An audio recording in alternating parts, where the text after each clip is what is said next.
نحمده ونصلي ونسلم على رسوله الكريم أما بعد فأعوذ بالله من الشيطان الرجيم بسم الله الرحمن الرحيم وما أرسلناك إلا رحمة للعالمين آمنت بالله صدق الله العظيم وقال رسول الله صلى الله عليه وسلم بعثت إلى الأحمر والأسود أو كما قال عليه الصلاة والسلام وصدق رسوله النبي الكريم الأمين ونحن على ذلك لمن الشاهدين والشاكرين والحمد لله رب العالمين مولاي صل وسلم دائما أبدا على حبيبك خير الخلق كلهم هو الحبيب الذي ترجى شفاعته لكل هول من الأهوال مقتحم. حمد و صلاۃ کے بعد اللہ جل جلالہ و عم نوالہ کا بے حد فضل اور اس کا عظیم احسان ہے کہ اس نے آج ایک بار پھر ہم سب کو اس اہم عظیم روحانی تربیتی اصلاحی محفل میں شرکت کی سعادت عطا فرمائی. اللہ تعالی ہم سب کی شرکت کو قبول فرمائے اور اس محفل کا فائدہ ہم سب کو عطا فرمائے.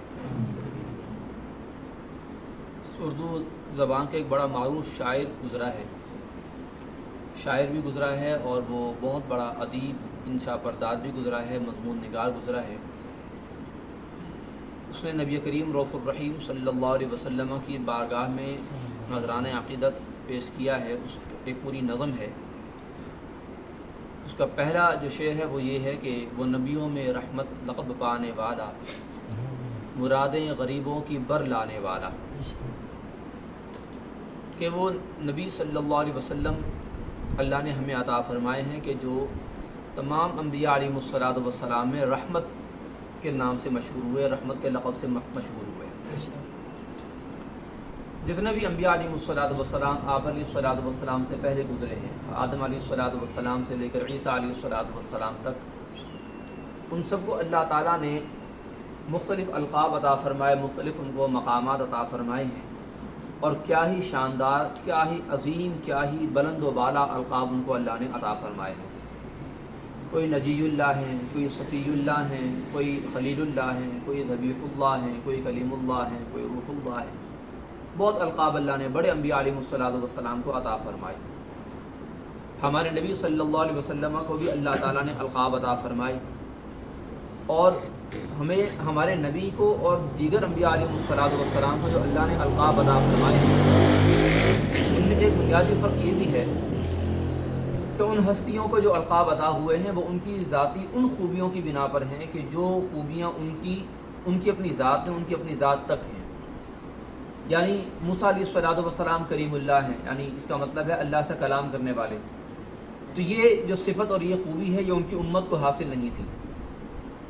یہ صفت صرف انہی کے اندر تھی. کلام صرف وہی کیا کرتے تھے، ان کے اور اللہ کے درمیان کا معاملہ تھا. خلیل اللہ حضرت ابراہیم علیہ الصلاۃ والسلام کا لقب ہے. یعنی خلیل اللہ وہ ہیں کہ جن کے دل میں اللہ کے سوا اور کسی کی ذرہ برابر ایسی محبت نہیں ہے کہ وہ اللہ کی محبت کے آڑے آ جائے. تو یہ ان کا ذاتی معاملہ ہے، ان کے اور اللہ کے درمیان ہے. صفی اللہ آدم علیہ الصلاۃ والسلام کا لقب کہ جن کو اللہ تعالیٰ نے منتخب فرمایا، یہ ان کا ذاتی خاص لقب ہے جو کسی اور کے لیے نہیں ہے. اور اسی طرح دیگر القاب ہیں. لیکن نبی کریم صلی اللہ علیہ وسلم وہ ہیں کہ جن کو اللہ تعالیٰ نے ایسے القاب بھی عطا فرمائے ہیں کہ جن میں آپ علیہ الصلاۃ والسلام کے ساتھ آپ کی امت کو اللہ تعالیٰ نے شریک فرمایا ہے. یعنی وہ القاب ایسے ہیں کہ ان کے فائدے اور اس کے اثرات اللہ تعالیٰ نے آپ علیہ الصلاۃ والسلام کے واسطے، وسیلے سے، ان کے ذریعے ساری امت کو اللہ نے عطا فرمائے ہیں. امت کی بھی دو قسمیں ہیں. امت دو طرح کی ہوتی ہے. ایک امت کا مطلب یہ ہے، امت کا ویسے مطلب یہ ہوتا ہے کہ جو بھی نبی کے ماننے والوں میں یا نہ ماننے والوں میں جو بھی انسان ہیں وہ سارے کے سارے انسان اس کے امتی ہوتے ہیں. ہر نبی چاہے وہ مسلمان ہیں یا کافر ہیں، کوئی بھی ہیں، وہ سارے کے سارے امتی کہلاتے ہیں. ان کے درمیان فرق یہ ہوتا ہے کہ ایک کہلاتی ہے امت اجابت اور ایک کہلاتی ہے امت دعوت. امت دعوت کا مطلب وہ امت کے جس میں مسلمان، غیر مسلم سب شامل ہیں اور ان تک نبی کریم صلی اللہ علیہ وسلم کی دعوت توحید و نبوت پہنچ چکی. جن تک دعوت پہنچ چکی ہے، اب بھلے سارے ایمان لائے کہ نہ لائے، وہ ساری امت مجموعی طور پر امت دعوت کہلاتی ہے، اور جس امت نے اس دعوت پر لبیک کہہ کر اس کو قبول کیا اور ایمان لے آئے اس کو امت اجابت کہتے ہیں، یعنی قبول کرنے والی امت۔ آپ علیہ الصلوۃ والسلام کی دعوت کو، آپ علیہ الصلوۃ والسلام کے حکم کو قبول اور پورا کرنے والی امت اجابت کہلاتی ہے۔ اب بظاہر ہونا یہ چاہیے، یعنی ہمارے اعتبار سے ہم انسان محدود ہیں، ہمارا چھوٹا معیار ہے، ہمارے اعتبار سے ہمارے معیار کے مطابق تو یہ ہونا چاہیے کہ ہمارے نبی صلی اللہ علیہ وسلم صرف ہمارے نبی ہوں۔ آپ علیہ الصلوۃ والسلام رحمۃ للعالمین، اللہ نے فرمایا وما ارسلناک الا رحمۃ للعالمین، اے حبیب ہم نے آپ کو رحمۃ للعالمین ہی بنا کر بھیجا ہے، تو ہونا یہ چاہیے کہ ہمارے نبی صرف ہمارے ہی لیے رحمت ہوں۔ عالمین میں ہم لوگ ہیں، اور پھر ہم سے مراد رحمت سے مراد صرف ہم ہی ہونا چاہیے، ہمارے لیے ہی وہ رحمت ہونی چاہیے۔ لیکن اللہ تعالیٰ کی شان بھی بہت بڑی ہے، اللہ تعالیٰ کی رحمت بھی بہت بڑی ہے۔ اللہ تعالیٰ نے صرف ہم مسلمانوں کو آپ علیہ الصلوۃ والسلام کی رحمت کا مستحق دنیا میں نہیں بنایا، بلکہ ہر وہ انسان جو اس امت میں قیامت تک کے لیے آئے گا، چاہے وہ مسلمان ہے یا غیر مسلم، اس کو آپ علیہ الصلوۃ والسلام کی رحمت کا حصہ ضرور پہنچے گا۔ اب یہ رحمت جو آپ علیہ الصلوۃ والسلام کی ہے، کیا یہ رحمت آپ علیہ الصلوۃ والسلام کی ولادت باسعادت کے وقت سے ہے، یا اس سے پہلے سے ہے، یا اس کے بعد سے ہے؟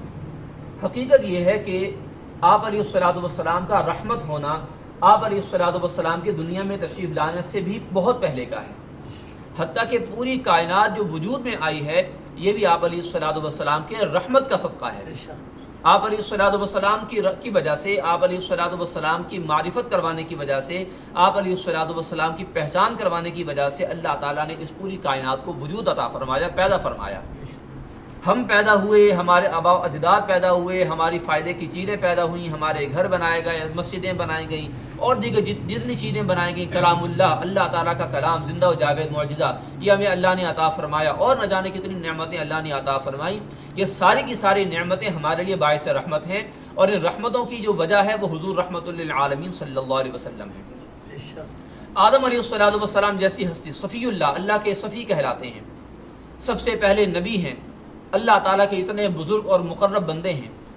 ان سے بھی ایک جب لغزش ہوئی بتقاضِ بشریت، تو اللہ تعالیٰ نے ان کی توبہ قبول فرمائی، تو آپ علیہ الصلوۃ والسلام کے نام سے، یعنی وہ ایک عرصہ ہوا توبہ کرتے رہے، اللہ کی بارگاہ میں استغفار کرتے رہے۔ اب اللہ تعالیٰ چاہے تو معاف فرما دے، پھر آگے ہیں بھی اللہ کے نبی، اللہ نے اس وقت تک ان کو معاف نہیں کیا، یعنی معافی کا اظہار نہیں کیا۔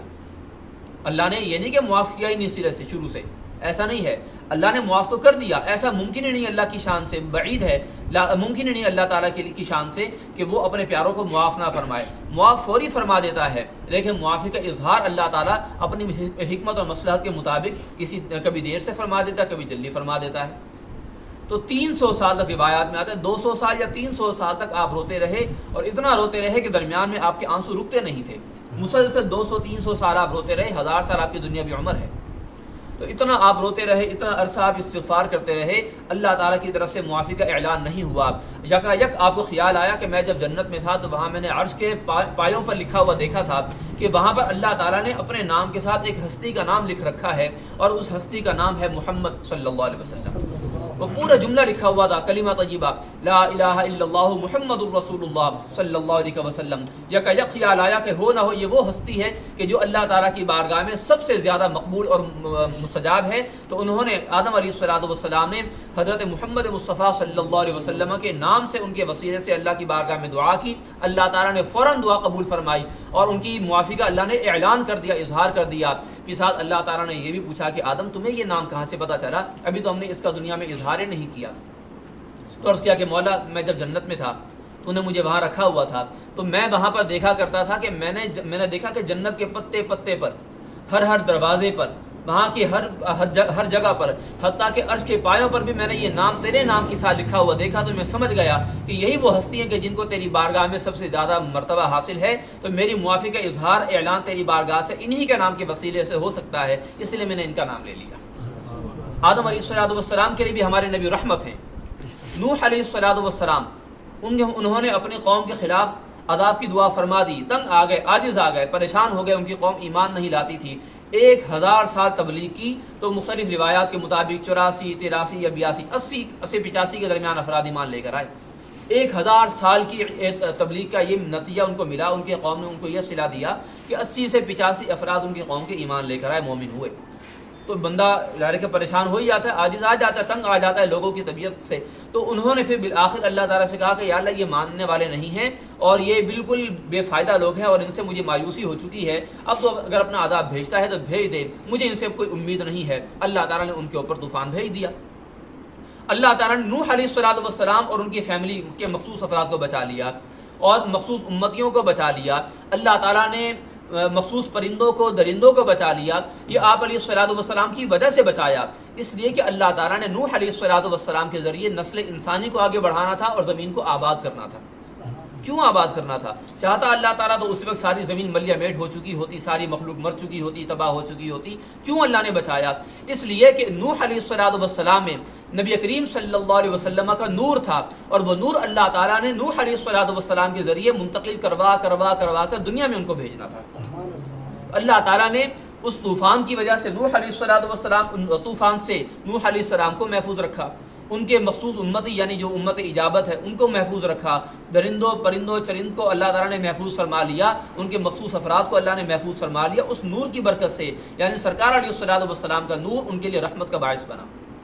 ابراہیم علیہ الصلوۃ والسلام آگ میں پھینکے گئے, اتنی خطرناک اور اتنی ہیبت ناک وہ آگ تھی کہ اگر کوئی اونچی پرواز اڑنے والا پرندہ بھی اگر اس کے اوپر سے گزرنا چاہے تو گزر نہیں سکتا تھا. بہت بڑے پیمانے پر اور بہت عرصے تک جلائی گئی وہ آگ تھی, جس سے اس کی حدت بہت زیادہ بڑھ گئی تھی. بہت دور سے لوگ اس کے گزرا کرتے تھے, ایک مخصوص اس کا فاصلہ تھا آگ سے ہٹ کر بھی, یعنی اس کی حرارت اتنی زیادہ تھی, اس کا ٹیمپریچر اتنا زیادہ تھا کہ لوگ اس کے قریب سے نہیں گزر سکتے تھے, بہت دور سے گھوم گھام کے جایا کرتے تھے, اتنی تیز وہ آگ تھی. اس آگ میں ابراہیم علیہ الصلوۃ والسلام کو انہوں نے ڈالا, ان کو جلانے کی, ان کو مارنے کی کوشش کی. اللہ تعالیٰ نے ابراہیم علیہ الصلوۃ والسلام کو بچایا. کیوں؟ اس لیے کہ اللہ تعالیٰ نے ابراہیم علیہ الصلوۃ والسلام میں ہمارے نبی کا نور رکھا ہوا تھا, اس نور نے ہمارے نبی علیہ الصلوۃ والسلام کو بچایا. اللہ نے فرمایا کہ یا نار کونی برداً و سلاما علی ابراہیم, کہ اے آگ تو میرے ابراہیم کے لیے ٹھنڈی ہو جا اور سلامتی والی بن جا, کہ ان کو ذرا سی گزند نہ پہنچے, ذرا سی چوٹ, ذرا سی تکلیف نہ پہنچے. دراصل یہ برد اور سلام یعنی سلامتی اور ٹھنڈک یہ در حقیقت آپ علیہ الصلوۃ والسلام کے نور کی وجہ سے تھی, کہ نور بھی ٹھنڈا ہوتا ہے, سلامتی والا ہوتا ہے. اللہ نے اس نور کی وجہ سے آگ کو ٹھنڈا فرما دیا. بظاہر آگ موجود ہے, جلانے والی ہے, لیکن سرکار کا نور ایسا کام آیا کہ اللہ تعالیٰ نے اس کی وجہ سے ابراہیم علیہ الصلوۃ والسلام پر رحمت فرما دی. اور نہ جانے کتنے آپ علیہ الصلوۃ والسلام کے رحمت کے مظاہر آپ علیہ السلام کی دنیا میں پیدائش سے پہلے کے ہیں. اور یہ باتیں ہم نہیں کہتے, ہمارے ماضی قریب کے علماء نہیں کہتے, یہ صحابی رسول عم رسول صلی اللہ علیہ وسلم حضرت عباس بن عبد المطلب رضی اللہ عنہ فرماتے ہیں. معجم کبیر میں امام طبرانی نے وہ پوری حدیث نقل کی ہے. انہوں نے پورا قصیدہ آپ علیہ الصلوۃ والسلام میں فرمایا تھا, کی شان میں فرمایا تھا. سرکار کی بارگاہ میں انہوں نے پورا قصیدہ عرض کیا تھا. انہوں نے سرکار سے گزارش کی, اجازت طلب کی کہ یا رسول اللہ اگر آپ اجازت دیں تو میں آپ کے سامنے آپ کی شان میں قصیدہ پڑھوں. سرکار نے کہا کہ ہاں پڑھو, انشد لا یفضل اللہ فاقہ, کہ ہاں پڑھیے اے چچا جان, آپ ضرور پڑھیے, اللہ تعالیٰ آپ کے منہ کو برا ہونے سے محفوظ رکھے. سرکار کی جو نعت پڑھتا ہے اللہ تعالیٰ اس کا دہن بھی میلا نہیں ہونے دیتا. یہ سرکار کی دعا یاد رکھیے, جو سرکار کی شان بیان کرے گا, چاہے شاعری کی صورت میں, چاہے تقریر کی صورت میں, چاہے تحریر کی صورت میں, اللہ تعالیٰ کبھی اس کے منہ کو بگڑنے نہیں دے گا. ہاں بشرطے کہ صرف دل سے ہو, اچھی نیت سے ہو, تعظیم و تکریم کے ساتھ ہو, اور جیسی سرکار کی شان ہے ویسی شان مان کر سرکار کی شان بیان کرے. اللہ تعالیٰ کبھی اس کا منہ میلا نہیں ہونے دے گا, نہ ٹیڑھا ہونے دے گا. اس کا انجام بھی اچھا, اللہ تعالیٰ اچھا فرمائے گا.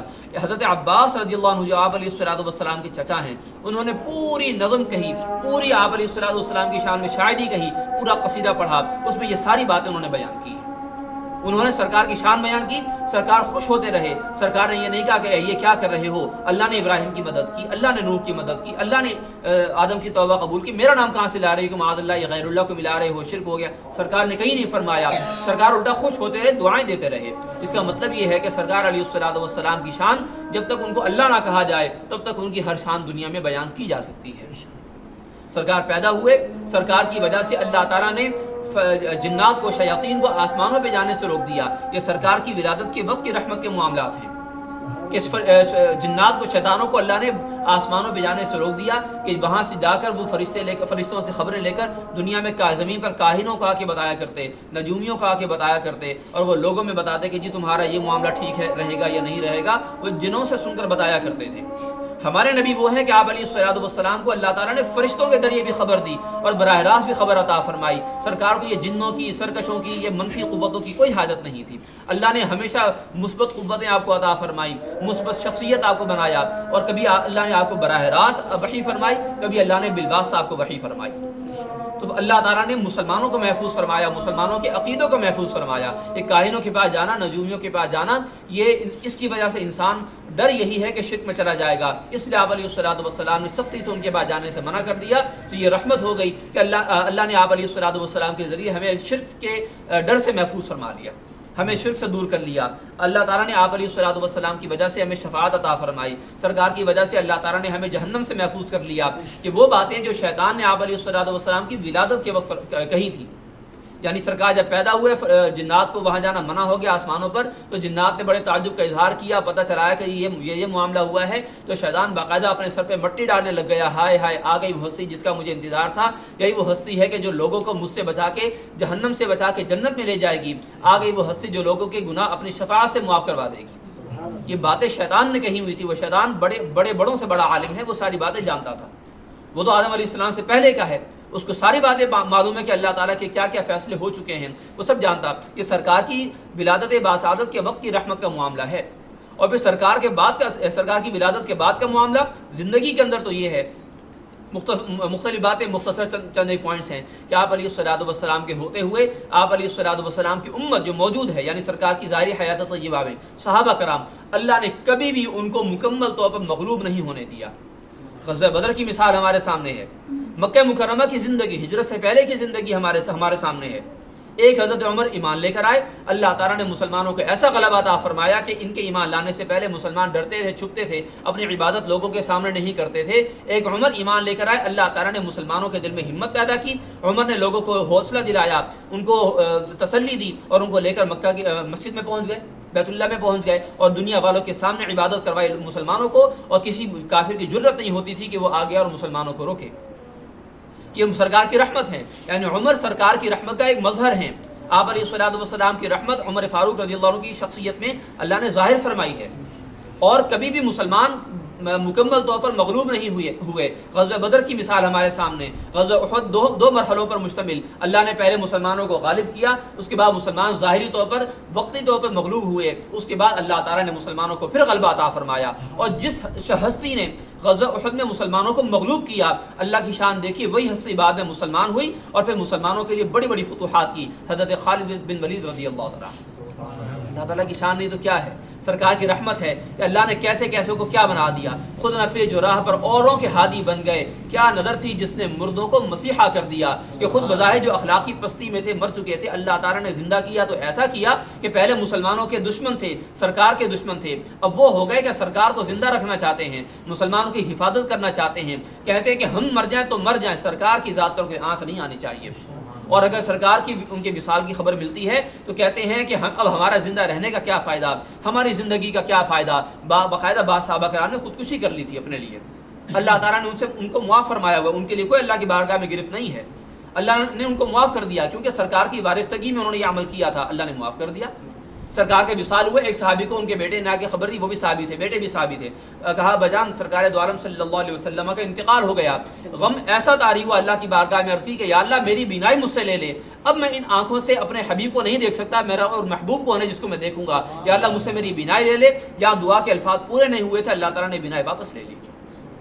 سرکار کی رحمت ہے نا، سرکار رحمت ہیں، لوگ جانتے ہیں سمجھتے ہیں، تبھی تو سرکار رحمت ہیں. اور ہم تک وہ رحمت الحمدللہ پہنچی. سرکار جب تک موجود تھے کافروں تک پر مکمل عذاب نہیں آیا. اللہ نے فرمایا کہ ما کان اللہ ليعذبهم وانت فيهم. حبیب آپ جب تک دنیا میں ظاہری طور پر موجود ہیں اللہ کافروں کو عذاب نہیں دے گا. ما کان اللہ معذبهم وهم يستغفرون. اور جب تک یہ اللہ سے استغفار کرتے رہیں گے اللہ تب بھی ان کو مکمل عذاب نہیں دے گا. سرکار کو دنیا سے ظاہری پردہ فرمائے ہوئے تقریباً 1400 سال ہو چکے ہیں، لیکن اس کے باوجود اللہ تعالیٰ تمام کافروں کو اکٹھا ہلاک نہیں فرماتا، تمام گناہگار مسلمانوں کو اکٹھا عذاب نہیں دیتا. یہ اللہ تعالیٰ کی رحمت ہے سرکار کی صورت میں، اور قیامت تک ایسا ہی ہونا ہے. حتیٰ کہ سرکار کی رحمت قیامت کے قریب میں بھی دنیا پر ظاہر ہوگی کہ قیامت سرکار کا فرمان ہے کہ قیامت مسلمانوں پر نہیں آئے گی، کافروں پر آئے گی.